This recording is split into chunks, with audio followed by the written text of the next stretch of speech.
Hi everybody, Miss McCabe here for story time today, and the story that I'm going to be reading to you today is called Dinosaurs and All That Rubbish, and the author of this book is called Michael Foreman. So if you haven't already read this story before, can you use the title and the illustrations on the front cover to predict what you think this story might be about? Okay, now I'm going to read the blurb to you, which will hopefully give us a little bit more information. Dinosaurs have taken over the earth.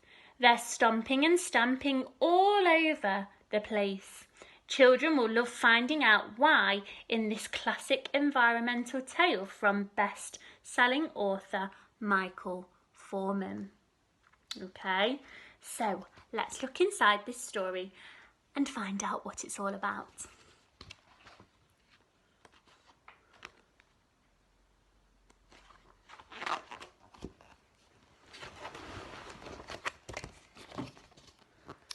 Grass grew high and trees grew tall.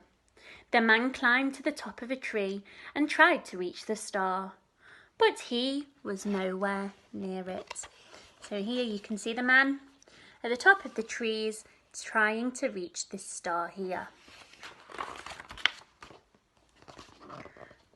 The trees filled with birds which flew still nearer the star.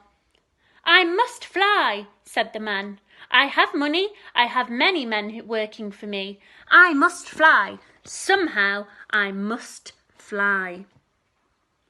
So here he is here, hopefully you can see him. And he really wants to fly to that star. Do you think he's going to be able to do it?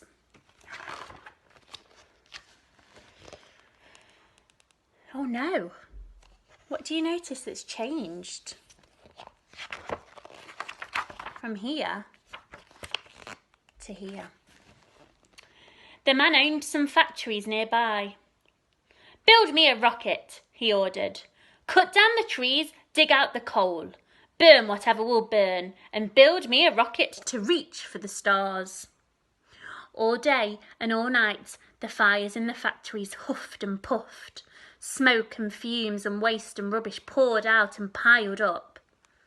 Oh no. Do you agree with the man's decision about what he's doing?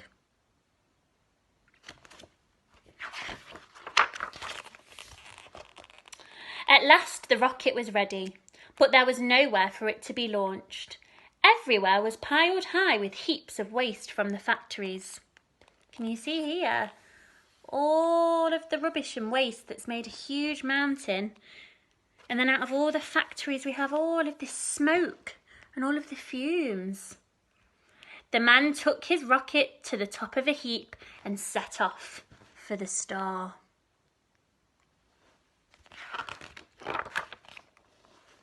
And here he is. When he landed on the star, the man looked about him. There was nothing to see.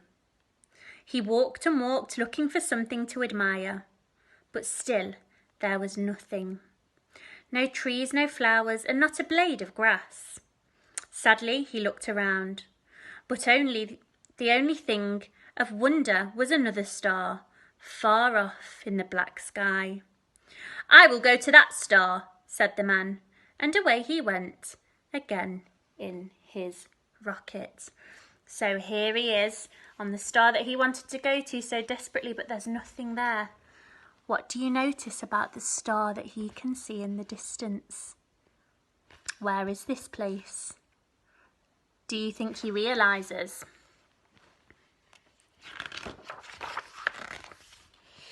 On Earth, the piles of rubbish smouldered and burned, and the mountains rumbled. Goodness me, look at the planet, look at Earth. It looks so different, doesn't it, because of everything that he did before he left. Far below the surface, the heat disturbed the sleep of the dinosaurs who had lain hidden away for hundreds of years. So, I think we're going to have some new characters introduced to our story. Oh, here they are. They heaved and stretched, the earth cracked, and out came all sorts of dinosaurs. A dinosaur held his nose as he looked around. "Pooh!" he said. "There is nothing on this planet but mess. If we are going to live here, we'll have to get busy." Would you like to live on a planet that looks like this? I'm not surprised with the dinosaurs' reactions. Some of the dinosaurs burned rubbish in volcanoes. Dancing dinosaurs broke up the roads. So here you can see they're starting to fix the planet. As the rubbish was cleared, green shoots appeared, bursting through cracks and climbing over forgotten walls. Telegraph poles and iron pylons vanished beneath trailing blossoms, and a fresh new forest of flowers and trees spread like a smile around the world. Finally, planet Earth is starting to look more beautiful again. I wonder if you know what telegraph poles and iron pylons are. So they are the big poles that are on sometimes on streets that carry the electricity from pole to pole. Okay, and the iron pylons are usually what you see in